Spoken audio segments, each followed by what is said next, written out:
যদি এই সংবিধানকে বাইবেল ধরে নেই, এই সংবিধানকে যদি গসপেল ধরে নেই, এই গসপেলের পুরোহিত অনুযায়ী যেভাবে ভ্যাটিকান সিটি চলে সেটা যদি আমরা ধরে নেই, তাহলে মাননীয় স্পিকার সেদিন বেগম জিয়া জেল থেকে বের হতে পারেন না। মাননীয় স্পিকার, কিছু অংশ ওনারা মানেন নাই, ওনারা কেবল ওই অংশটাই মেনেছেন যেই অংশটা ওনাদের পক্ষে গিয়েছে, যেটার হাততালি তারা দিয়েছেন, সেটির মধ্য দিয়ে বেগম জিয়াকে তারা মূলত অপমান করেছেন কিনা তারা সেটা ভেবে দেখবেন।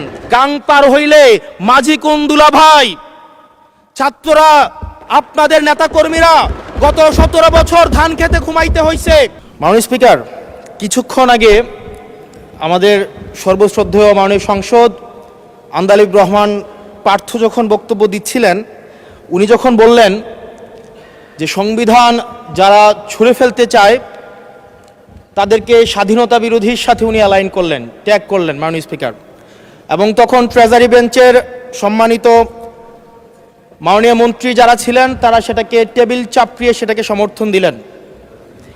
মাননীয় স্পিকার, গণতন্ত্রের জন্য যিনি আপোষহীন লড়াই করে গিয়েছেন বেগম জিয়া, উনি বলেছিলেন যেদিন জনতার সরকার প্রতিষ্ঠিত হবে, যেদিন এই পার্লামেন্ট জনতার সরকারের কাছে যাবে, এদিন এই সংবিধানকে ছুঁড়ে ফেলা হবে।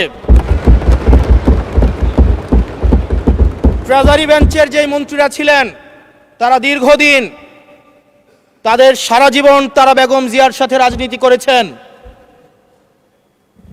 এই সংবিধান ছুঁড়ে ফেলার সাথে স্বাধীনতা যুদ্ধাপরাধীর অ্যালাইন করার যেটার হাততালি তারা দিয়েছেন, সেটির মধ্য দিয়ে বেগম জিয়াকে তারা মূলত অপমান করেছেন কিনা তারা সেটা ভেবে দেখবেন। মাননীয় স্পিকার, আমি বক্তব্য দেওয়ার জন্য অনেক কিছু রেডি করে নিয়ে এসেছিলাম।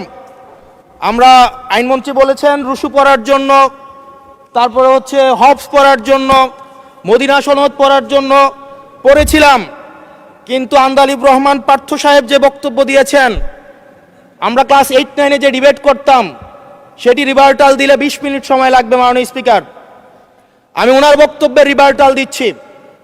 উনি বলেছেন যে আমি কোট করছি, উনি বলেছেন 72-এর সংবিধানের কিছু কিছু বিষয়কে ওনারা সম্মান দিয়েছেন, তার মানে কিছু কিছু বিষয়কে ওনারা সম্মান দেয় নাই।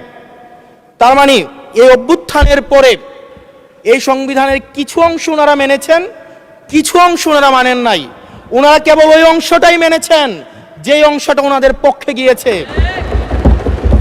যে অংশটা ওনাদের বিপক্ষে গিয়েছে এই অংশটা ওনারা মানেন নাই। মাননীয় স্পিকার, এই ধরনের প্রকৃতি সম্পন্ন যারা আছে বাংলাদেশের পার্লামেন্ট যারা দেখছেন তারা সিদ্ধান্ত নেবেন, যারা কখনো কখনো কনফর্মিস্ট, যারা কখনো কখনো রিফর্মিস্ট, তারা মূলত অপরচুনিস্ট। এখন আমি সংবিধানের কিছু কিছু ধারা মানব, কিছু কিছু ধারা মানব না। আমি কখনো কখনো সাংবিধানিক, কখনো কখনো আমি অসাংবিধানিক। মাননীয় স্পিকার, যখন ডক্ট্রিন অফ নেসেসিটির প্রশ্ন আসে, মাননীয় স্পিকার, এই এক্সিস্টিং সংবিধান অনুযায়ী যখন 7A এবং 7B বলবৎ থাকে, সেই জায়গা থেকে আইনজ্ঞরা, মাননীয় স্বরাষ্ট্রমন্ত্রী উনি থাকলে ভালো হতো।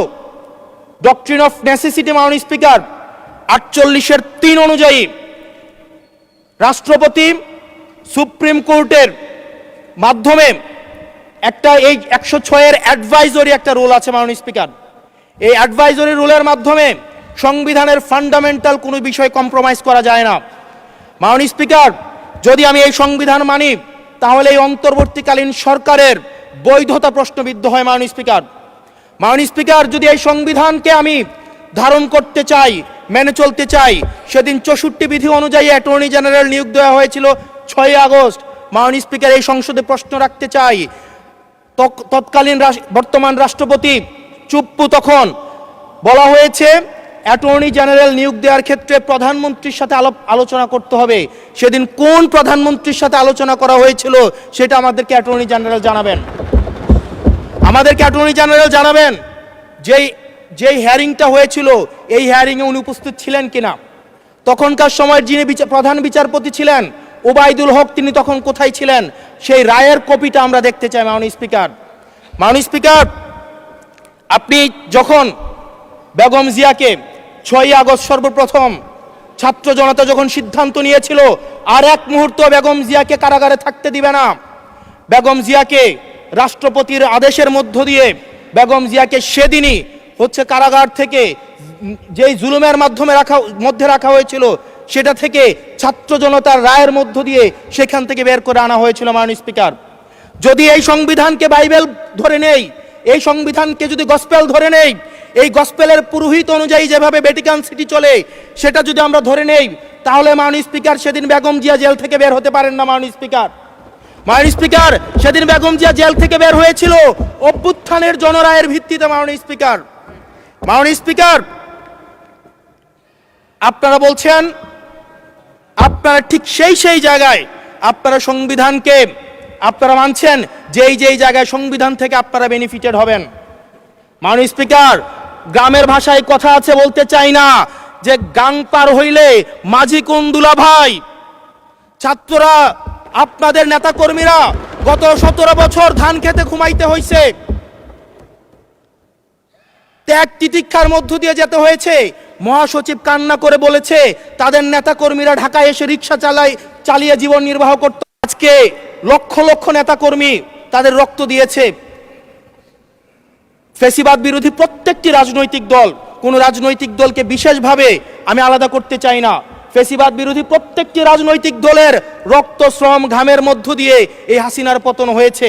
এই হাসিনার পতনের পরে যখন জনরায়, মাননীয় স্পিকার, যখন জনরায় কখনো কেতাবের কাছে মাথা নত করে না।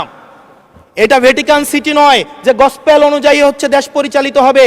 68% জনগণ তারা সিদ্ধান্ত জানিয়ে দিয়েছে এই সংবিধানের যেই বেসিক স্ট্রাকচারাল জায়গায় কোন জায়গাগুলোতে রিফরমেশন আনতে হবে। মাননীয় স্পিকার, আন্দালিব রহমান পার্থ সাহেব বলেছেন যে অর্ডারে নাকি হচ্ছে সংবিধান সংস্কার পরিষদের গঠনটা নাই।